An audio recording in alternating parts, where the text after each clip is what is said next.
Assalamualaikum warahmatullahi wabarakatuh. Bismillahirrahmanirrahim. Alhamdulillahirabbil alamin. Assalatu wassalamu ala asrofil anbiya wal mursalin Sayyidina Muhammadin wa ala alihi wa ashabihi ajma'in, amma ba'du. Kita lanjut pengajian kita, masuk kepada al-halus salis, bagian yang ketiga daripada tata cara sholat tatkala terjadinya peperangan. Bismillahirrahmanirrahim. Qala al-mu'allif rahimallahu ta'ala wa nafa'ana bi ulumi fid dharaini amin. Bismillahirrahmanirrahim. Qal al-halus salisu ayyakunu fi shiddatil khawfi wattihamil harbi fayusalli kaifa amkanahu rajilan aw rakiban mustaqbilal kiblati wa ghaira mustaqbilin laha. Al-halus salis, bagian yang ketiga atau keadaan yang ketiga, ayyakunu, di mana mereka berada fi syiddatil haum, fi syiddatil khauf, pada waktu terjadinya sangat ketakutan, wattihamil harbi, dan berkecamuknya perang. Artinya antara satu lawan dengan lawan lain udah saling berhadap-hadapan. Beda dengan bagian pertama dengan bagian yang kedua yang udah kita bahas sebelumnya.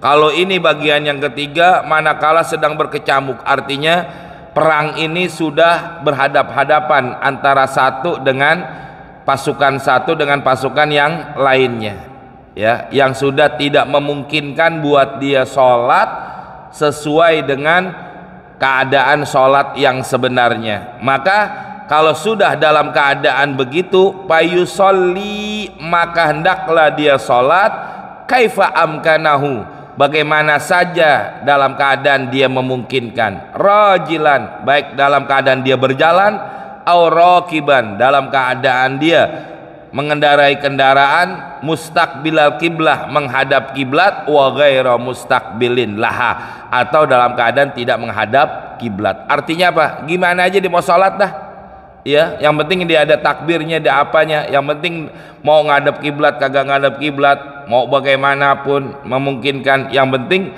dia perang, johirnya dalam keadaan dia perang, tapi hatinya tetap dalam keadaan sholat. Ini yang dikatakan sholat syiddatul khauf atau iltihamil harab. Kalau sudah dalam keadaan tidak memungkinkan sholat pakai ruku, sholat pakai sujud, pakai duduk tahiyat dan lain-lain sebagainya, udah sholat, walaupun di antara hal yang membatalkan sholat apa? Bergerak lebih dari 3 kali. Tapi pada waktu keadaan demikian, itu semua aturan-aturannya, keadaan-keadaannya, karena memang darurat tidak memungkinkan dia sholat yang sebenarnya, maka semua itu dianggap uzur. Jadi sholatnya gimana? Terserah mau bagaimana sholatnya. Ruku nggak perlu pakai ruku. Kalau lagi ruku ntar gimana? Sujud dulu dah gue, kata musuhnya, gue bilang sujud dulu, ntar habis sujud baru kita lanjutin. Nggak bisa. Bagaimana aja kemungkinan buat dia sholat. Di sini jamaah, bapak-bapak, ibu-ibu, yang namanya sholat tidak bisa ditinggalkan kapanpun dan dimanapun, dalam kondisi apapun. Sholat tidak bisa ditinggalkan. Apalagi orang hanya sekedar musafir, orang dalam keadaan sakit, dalam keadaan perang aja orang itu wajib sholat. Kecuali 4 hal orang boleh meninggalkan sholat. Pertama, perempuan yang dalam keadaan haid. Kedua, perempuan dalam keadaan nifas. Ketiga, orang yang hilang akalnya, gila atau masih kecil. Yang keempat, al-maut, manakala orang itu mati. Selain dari 4 hal ini, maka tidak ada orang satu pun boleh meninggalkan sholat. Nggak ada, dalam kondisi bagaimanapun, sesibuk apapun, sesakit apapun, dalam kondisi yang kalau kita bilang tidak memungkinkan dia sholat, tetap kewajiban sholat, wajib sholat. Sebagaimana pada waktu terjadinya peperangan seperti ini, masih ada kewajiban buat mereka sholat. Maka termasuk dosa besar orang yang sengaja meninggalkan yang namanya sholat. Itulah keadaan sholat yang sebenarnya, ya. Makanya 4 hal aja tuh: haid, perempuan nifas, orang yang nggak punya akal, gila atau anak kecil. Yang keempat adalah mati. Selain 4 hal ini, orang nggak boleh ninggalin sholat, ya. Nggak bisa di awal waktu, ya silakan di waktu-waktu yang lain dan dalam kondisi seperti apapun. Ad-darbus salis, bagian yang ketiga, sholatu syiddatil khauf, sholat dalam keadaan yang sangat menakutkan. Fa iza staddal khaufu, apabila sudah sangat menakutkan, artinya perang yang sudah berkecamuk, perang yang sudah dalam keadaan musuh dengan musuh saling berhadap-hadapan. Walam yumkin kismatul qaumi likasratil aduwi wa nahwi dzalik, dan tidak memungkinkan membagi daripada pasukan menjadi 2 atau sekian. Kenapa? Likasratil aduwi, karena banyaknya musuh, wa nahwi dzalik, dan yang lain-lainnya. Wattahotmil kitali, dan sudah berkecamuknya daripada peperangan. Palam yakdiru alal, ya, yang dimana tidak memungkinkan, palam yakdiru, yang tidak mampu, alan nuzuli, untuk turun, haisukanu rukbanan, kalau manakala mereka dalam keadaan mengendarai kendaraan. Nggak memungkinkan mereka turun dari kendaraan, ya udah sholat di atas kuda, sholat di atas kendaraan mereka dalam keadaan bagaimana. Wala alal inhirafi, begitu juga tidak memungkinkan untuk dia inhiraf, ya. Kenapa? Buat dia sujud, buat dia ruku, inkanu rajjalan, manakala mereka dalam keadaan berjalan. Sallu rajjalan au rukbanan, silakan kau sholat dalam keadaan berjalan atau dalam keadaan di atas kendaraan, ilal kiblati, baik itu menghadap kiblat, wa ila ghairiha, ataupun tidak menghadap kiblat. Jadi gimana? Terserah sholatnya. Ini aturan sholat, rukun-rukun sholat, ya, syarat-syarat sholat dan bagaimanapun semuanya udah hilang, ya, sudah tidak diikutin. Kenapa? Karena memang keadaan yang darurat. Nah inilah hadirin, maksud saya begini Pak Bu, jadi orang yang namanya ibadah itu mengikuti aturan yang dibuat oleh Allah dan Rasulnya. Bukan kita beribadah mengikuti aturan kita yang ngatur, bukan. Tapi ibadah ini harus sesuai dengan aturan Allah dan Rasulnya. Kalau Allah sudah mengatur seperti ini boleh, silakan. Kalau Rasulullah sudah mengatur ibadah seperti ini, silakan. Tapi kita manusia jangan ikut ngatur. Dan ini yang merusak, ya, merusak satu agama manakala umatnya sudah mengatur daripada tata cara dalam ibadah. Dan ini yang menjadikan apa? Hancurnya satu agama, bahkan menjadikan kafirnya, ya, daripada pengikut agama tersebut. Ini hati-hati, ya. Kan banyak zaman sekarang nih jamaah, orang udah mengatakan mah cukup eling, cukup ingat, nggak perlu sujud, nggak perlu ruku, sholat cukup dengan dalam hati, sebagaimana dasar Al-Quran mengatakan, ya, hatta ya'tiyakal yakin, wa'budu rabbakum hatta ya'tiyakal yakin, ibadahlah kau kepada Tuhanmu hatta ya'tiyakal yakin, sampai datangnya keyakinan. Kalau udah yakin nggak perlu sholat. Itu salah memahami daripada ayat Quran. Yang dikatakan hatta ya'tiyakal yakin di sini maknanya apa? Hatal maut, sampai datangnya kematian. Belum mati wajib sholat, belum mati, belum datang kematian wajib ibadah, ya, mau dalam kondisi bagaimanapun. Inilah yang dimaksud daripada bagian yang ketiga. Qala Ibnu Umar, Abdullah ibnu Umar berkata, mustaqbilal kiblati wa ghaira mustaqbiliha, baik itu menghadap kiblat ataupun tidak.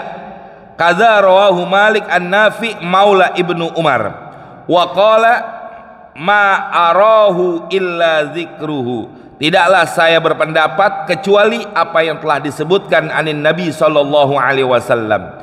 Qala Mawardi, Imam Mawardi berkata, rawahu Syafi'i, apa yang telah diriwayatkan oleh Imam Syafi'i bisanadihi dengan sanadnya anin Nabi sallallahu alaihi wasallam, dari Nabi sallallahu alaihi wasallam. Qala al-ashab, berkatalah ashabnya Imam Syafi'i, kalau sudah demikian yusalluna bihasbil imkan, salatlah dalam keadaan bagaimanapun. Ya, mau bagaimana? Ya kagak memungkinkan buat dia sujud, ya nggak usah sujud. Sama kayak begini Pak, orang yang nggak bisa sholat seperti berdiri biasa, dia sholatnya duduk, nggak memungkinkan dia ruku, nggak memungkinkan dia sujud, emang nggak bisa, silakan sholat begitu. Ya, jangan disalahkan. Apakah ada iadah? Apakah dia wajib mengulang kembali sholat yang tidak pakai sujud, pakai tidak ruku dan lain sebagainya? Tidak. Kenapa? Karena memang keadaan orang itu tidak memungkinkan sholat, ruku ataupun sujud. Kecuali kalau dia bisa sujud, dia nggak sujud. Dia bisa ruku tapi dia nggak mau ruku. Itu namanya adalah orang yang sholat mengikuti aturan dia, bukan aturan dalam agama, dan ini yang tidak dibenarkan. Ya, jadi artinya apa? Walaupun dikatakan di sini yusalluna bihasbil imkan, sholatlah ya tergantung daripada yang memungkinkannya, silakan mau bagaimana aja kalau kondisinya tidak memungkinkan. Kalau memungkinkan dia sujud, sujud. Kalau memungkinkan dia tidak sujud, ya tidak boleh sujud. Ya termasuk kayak orang sholat di atas kendaraan, udah diatur dalam agama, jangan ngikutin aturan sendiri. Ya, boleh nggak sholat di atas kendaraan? Boleh, silakan, tapi ikutin aturan. Ya, aturan yang sudah diatur dalam agama. Jangan nanti kita ngikutin aturan sendiri atau membuat aturan sendiri dan lain sebagainya. Nggak mungkin. Itu pelajaran yang udah kita lewati semua, dan itu semua sudah kita bahas. Ya, makanya di situ perlu kita mengulang. Walaisa lahum, tidaklah boleh bagi mereka ta'khirus sholati anil wakti. Ya, menunda sholat daripada waktunya. Ini lagi perang, nggak memungkinkan kita sholat, udah sholatnya nanti aja, takhirus sholat atau jamak takhir. Apakah boleh orang menjamak takhir dalam keadaan perang? Nggak ada syarat, nggak ada uzur, kagak ada sesuatu yang diperbolehkan buat itu. Ya jangan. Paham Pak Bu ya? Boleh nggak kita mentakhir aja sholat, jamak-jamak takhir? Atau nanti aja dah setelah perangan? Allah juga tahu kita lagi perang, nggak memungkinkan buat kita sholat, udah sholatnya nanti aja. Tetap yang dikatakan apa semalam kebetulan saya juga baca kitab, dikatakan uzur dalam sholat. Orang boleh mentakhir sholat, orang boleh menunda-nunda waktu sholat, bahkan orang yang sholat sampai keluar waktu sholat itu ada yang dosa, ada yang tidak, tergantung keadaannya. Tapi kalau begini, sampai begini jamaah, artinya apa? Tidak ada sesuatu uzur pun yang diperbolehkan dalam keadaan perang orang itu mentakhirkan sholat daripada waktunya. Ntar aja dah ya sholatnya, kalau udah selesai perang kan enak. Sama kayak orang zaman sekarang Pak ya, dia mau rapat atau dalam kondisi rapat, tanggung belum selesai, ayo gimana? Sholat lantar di akhirnya, atau sholat di jamak takhir. Boleh? Boleh nggak? Nggak bisa. Itu namanya dia ngatur agama, bukan agama yang mengatur manusia. Harusnya apa? Manusia yang diatur oleh agama, bukan agama yang diatur oleh manusianya. Dan ini yang salah. Ya. Kondisi-kondisi seperti inilah yang tidak memungkinkan buat mereka seperti itu. Walaisa lahum ta'khirus sholati anil waqti, sampai mentakhir sholat aja nggak boleh. Udah sholat nggak bisa sujud, ya udah sholat bagaimana aja bisanya. Nah, ini hadirin, apalagi orang dalam kondisi apa, sakit atau apa dan lain sebagainya, bagaimana dia bisa? Dia sholatnya bisa tiduran, ya silakan tiduran. Dia sholatnya begini, ya silakan bagaimana aja memungkinkan dan lain-lain sebagainya. Kan dalam ilmu fikih dikatakan sholat kalau nggak mampu diri duduk, nggak mampu duduk berbaring, nggak mampu berbaring cukup dengan isyarah. nggak mampu dengan isyarah, sholatin. Habis sudah, mati maksudnya. Ya, artinya apa? Tidak ada alasan apapun seseorang itu buat meninggalkan yang namanya sholat. Kalau dia meninggalkan dengan alasan uzur yang tidak dibenarkan dalam syariat, dalam agama, maka dia termasuk apa? Dosa besar. Apalagi Jumat, ya Allah, kalau kita lihat berjamaah banyak zaman sekarang orang meninggalkan sholat Jumat dengan alasan-alasan yang mereka buat. Nggak memungkinkan saya sholat, kenapa? Karena saya kerja begitu, begini dan lain sebagainya. Apakah boleh? Tidak diperbolehkan. Ya. Wa idza salluha ala hadil kaifiyati. Apabila mereka sholat sudah dalam keadaan begini nih, keadaan seperti ini, fala i'adata alaihim, maka nggak wajib i'adah. Makanya saya bilang tadi, kalau dia sholat duduk, nggak bisa ruku, nggak bisa sujud, apakah wajib i'adah? Nggak wajib. Dia sholatnya berbaring, nggak memungkinkan begitu, apakah dia wajib i'adah? Nggak perlu i'adah. Ya, dan lain-lain sebagainya. Sebagaimana orang sholat yang dalam keadaan berkecamuknya, tidak ngadep kiblat, tidak duduk, tidak rukuk, tidak sujud, apakah wajib i'adah? Fala i'adata alaihim, maka nggak wajib i'adah. Artinya apa? Dianggap sah dan menggugurkan kewajibannya kepada Allah Subhanahu wa Ta'ala. Ini hadirin, baru ya. Nanti jangan kayak begini hadirin, orang sholat di atas kendaraan, di mana pulang dari kantor macet, ada sholat di atas kendaraan, apakah memenuhi syarat? Tidak. Jadi ada aturan, ya, ada aturan yang wajib dia ketahui. Bagaimana aturan sholat di atas kendaraan, bagaimana aturan begini, bagaimana begini. Jangan kita pukul rata semua. Kan ada aturan sholat di atas kendaraan boleh. Yang bagaimana sholat di atas kendaraan yang diperbolehkan, yang tidak wajib i'adah dan dianggap sah sholatnya. Nggak semuanya dipukul rata. Dan inilah yang kadang-kadang kekurangan kita jamaah, ya, hukum di dalam melaksanakan bukan hanya ibadah sholat doang, ya, semua ibadah apapun, ya, ada aturan-aturan yang memang sudah diatur dalam agama yang mereka harus mengikuti aturan ini. Kalau begini sah, kalau nggak begini maka dianggap tidak sah dan lain sebagainya. Termasuk apa jamaah? Dalam hal pernikahan, ya, ini macam-macam. Kemarin maghrib saya baca dalam kitab Tafsir Munir bahwa aturan bagaimana cara mentalak istri, bagaimana cara merujuk istri, bagaimana ya kalau terjadinya begini-begini dan sebagainya. Ya, kan semalam saya ngomong juga dalam pengajian tuh, saya baca dalam kitab. Sekarang kalau ada yang kejadian di televisi itu kemarin, suami telah mengajukan, suami telah menceraikan istrinya tapi diajukan ke pengadilan. Akhir pengadilan ya dari bulan Mei diputuskan hari ini, bulan Oktober September, bahwa pengajuan perceraiannya suami ditolak karena tidak memenuhi syarat. Itu gimana Pak, Bu? Bingung kan? Saya kemarin siang tuh lagi nonton TV sama istri saya, kan istri saya masih sakit. Jadi karena dia sendiri, saya di kamar nonton berdua. Ini gimana nih? Kata istri saya. Iya mah, ya gimana nih hukumnya? Ini udah 4 bulan. Dia rujuknya gimana? Gimana? Hukum Islamnya ada. Tapi kenapa dia nggak ikutin aturan-aturan ini semua? Yang menyebabkan apa? Kita nggak tahu kalau dia terjadi hubungan badan kembali. Apakah udah termasuk masih suami istri?